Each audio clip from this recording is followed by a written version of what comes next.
Hello everyone, welcome to my YouTube channel. আজকে আমরা আলোচনা করব ক্লাস 6 এর লেসন 11 দ্য ব্লাইন্ড বয়, অন্ধ বালক বাই কলি সিবার। তো কবিতাটি আলোচনা করার আগে বলে রাখি, ক্লাস 6 এর অন্যান্য ভিডিও আমার এই চ্যানেলে আপলোড করা আছে। তোমরা প্লেলিস্টে গিয়ে ক্লাস 6 প্লেলিস্ট সার্চ করলে পেয়ে যাবে। এছাড়া আমি এই ভিডিও ডেসক্রিপশন বক্সে ক্লাস 6 এর প্লেলিস্টের লিঙ্ক দিয়ে দেবো, তোমরা সেখান থেকেও দেখে নিতে পারো। আমার এই চ্যানেলে আজকে যারা প্রথম এসো তারা চ্যানেলটিকে সাবস্ক্রাইব করবে এবং যারা আগের থেকে করেছো তাদের সকলকে অসংখ্য ধন্যবাদ। তো চলো কথা না বাড়িয়ে শুরু করা যাক।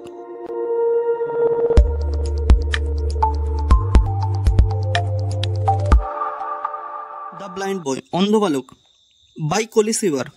লিখেছেন কলি সিবার। যে কোনো গল্প বা কবিতা পড়তে গেলে গল্পের লেখক বা কবিতার কবি সম্পর্কে কিছু তথ্য জেনে নেওয়া অবশ্যই উচিত। তো তাহলে কলি সিবার সম্পর্কে কিছু তথ্য আমরা জেনে নিই। এখানে দুটি লাইন দেওয়া আছে, সেইগুলি আমরা জানার চেষ্টা করব। লেটস স্টার্ট, চলো শুরু করি। কলি সিবার 1671 1671 সালে জন্ম, 1757 1757 সালে মারা গিয়েছিলেন। ওয়াজ আ নোটেড ইংলিশ ড্রামাটিস্ট, ছিলেন একজন বিখ্যাত ইংরেজ নাট্যকার, অ্যাক্টর, অভিনেতা অ্যান্ড পোয়েট এবং কবি। হি রোট 25 প্লেস, তিনি 25টি নাটক লেখেন, and a number of poems, এবং বেশ কিছু কবিতাও লিখেছিলেন। লেটস রিড, চলো পড়ি। ও সে, ওগো বলো, what is that things call light, আলো কি জিনিস বলো না, which I can never enjoy. এখানে দেখো অ্যাপোস্ট্রফি দেওয়া আছে NENER, এখানে অ্যাপোস্ট্রফি দিয়ে ভিটা উজ্জ্ব রয়েছে, যা আমি কোনোদিনও উপভোগ করতে পারি না। What is the blessing of the sight, blessing শব্দের অর্থ আশীর্বাদ, সাইট শব্দের অর্থ হলো দৃষ্টি। দৃষ্টির আশীর্বাদটা কি, বা এখানে এইটাও বলা যায় যে দৃশ্যমান জিনিসগুলো কেমন। ও টেল ইউর পোর ব্লাইন্ড বয়, ও তোমার এই অসহায় হতভাগা অন্ধ ছেলেটাকে বলো।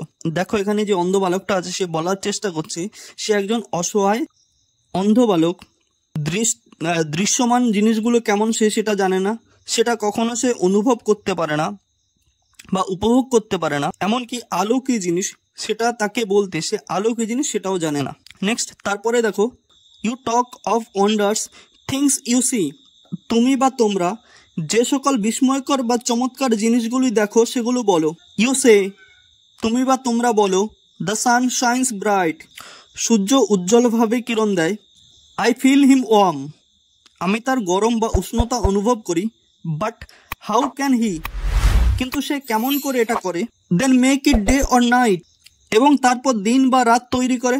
দেখো দ্বিতীয় প্যারাগ্রাফে অন্ধ ছেলেটা জানতে চেয়েছে যে যে সকল বিস্ময়কর জিনিসগুলো তুমি দেখো, এমনকি তুমি বলে থাকো যে সূর্য উজ্জ্বলভাবে কিরণ দেয়, সেই সকল জিনিসের কথা সে অন্ধ বালকটিকে বলতে।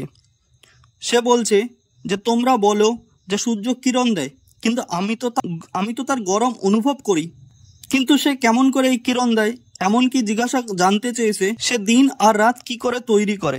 মাই day or night myself I make, আমার দিন বা রাত আমি নিজেই তৈরি করি। দেখো এখানে আবার অ্যাপোস্ট্রফি দিয়ে লেখা আছে, এটা হবে ভিটা এখানে উজ্জ্ব আছে। হোয়েনেভার আই স্লিপ অর প্লে, যখনই আমি ঘুমাই বা খেলা করি। And could I ever keep awake, এবং আমি যখন জেগে থাকি। উইথ মি, আমার সাথে। দেখো এখানে একটা অ্যাপোস্ট্রফি দেওয়া আছে, তাহলে এখানে হবে ইট ওয়ার অলওয়েজ ডে, তখন সবসময় দিন থাকে। অর্থাৎ দেখো এখানে বলতে চেয়েছে যে সূর্য যেরকম দিন বা রাত তৈরি করে সেটা তো আমি বুঝতে পারি না, কিন্তু এখানে বলেছে যে আমার দিন বা রাত আমি নিজেই তৈরি করি যখন আমি ঘুমাই বা আমি খেলা করি। অর্থাৎ সে যখন ঘুমায় সেটা তার কাছে রাত, আর যখন সে খেলা করে বা জেগে থাকে সেটাই তার কাছে দিন। এবং যখন সে জেগে থাকে তখন এটা সবসময় তার সঙ্গেই থাকে, অর্থাৎ দিনটা তার সঙ্গেই থাকে যেহেতু সে জেগে আছে।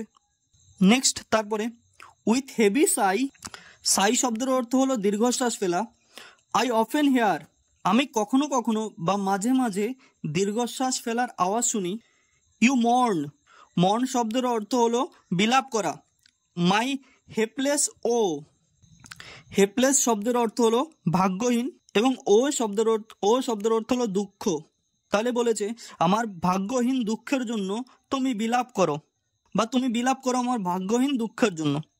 বাট শিওর, কিন্তু নিশ্চিত। With patience I can bear, patience মানে ধৈর্য, কিন্তু নিশ্চিত আমি ধৈর্য সহকারে সহ্য করতে পারি। আর লস, যে ক্ষতি, আই এখানে দেখো অ্যাপোস্ট্রফি দেওয়া আছে, ভিটা উজ্জ্ব আছে। আর লস আই নেভার নো, যে ক্ষতি তা আমি কখনোই জানি না বা টের পাই না, যে ক্ষতি সেটা আমি কখনো জানি না বা টের পাই না। দেখো এখানে অন্ধ ছেলেটি বলতে চেয়েছে সে মাঝে মাঝেই দীর্ঘশ্বাস ফেলার আওয়াজ শুনে, যেমন দীর্ঘশ্বাস ফেলে যে তার ভাগ্যহীন দুঃখের জন্য তুমি সবসময় বিলাপ করো, আর কিন্তু এটা সে খুব ধৈর্য সহকারে সহ্য করে। যে ক্ষতিটা তার হয়ে গেছে সেই সম্পর্কে তার কোনো ধারণাই নেই, সে জানে না বা সে টের পায় না। দেখো এবার লাস্ট স্ট্রেঞ্জায় কি বলেছে, then let not what I can not have, তাহলে আমার যা নেই তা তুমি বলো না। My cheer of mind destroy, cheer মানে উল্লাস বা আনন্দ, আর ডেস্ট্রয় শব্দের অর্থ হলো ধ্বংস। আমার মনের উল্লাস বা আনন্দ ধ্বংস হয়ে যাবে। হোয়াইলস্ট দাস আই সিং, সুতরাং আমি যতক্ষণ গান গাই, আই অ্যাম আ কিং, আমি তখন রাজা। অলদো আ পুয়ার ব্লাইন্ড বয়, যদিও আমি একজন বেচারা বা অসহায় বা হতভাগ্য অন্ধ বালক। দেখো এখানে লাস্ট লাইনে কি দারুণভাবে বোঝাতে চেয়েছে যে আমার যা নেই সেই কথা যখন তোমরা আমার সামনে, আমার যা নেই সেই কথা যখন তোমরা আমার সামনে বলো, তাতে আমার কি হয়, মনের আনন্দ যেটা আছে সেটা নষ্ট হয়ে যায়। এবং সে বলছে যে আমি এমন একটা মানুষ যে আমি যতক্ষণ গান গাই ততক্ষণ আমি কি থাকি, রাজা থাকি।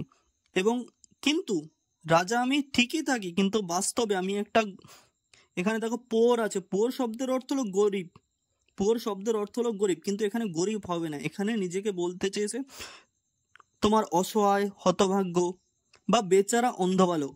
এখানে বলেছে যে সে একজন অসহায়, হতভাগ্য বা বেচারা অন্ধ বালক। Thank you everyone for watching my videos. আমার এই ভিডিওটি ভালো লাগলে লাইক করবে, কমেন্ট করবে এবং বন্ধুদের কাছে শেয়ার করবে। এছাড়া ভিডিওটি কেমন লাগলো সেটা অবশ্যই কমেন্ট বক্সে জানাবে। দেখা হচ্ছে তোমাদের সঙ্গে নেক্সট এই কবিতারই অ্যাক্টিভিটি সলভের ভিডিওতে। থ্যাংক ইউ এভরিওয়ান, ভালো থেকো সবাই।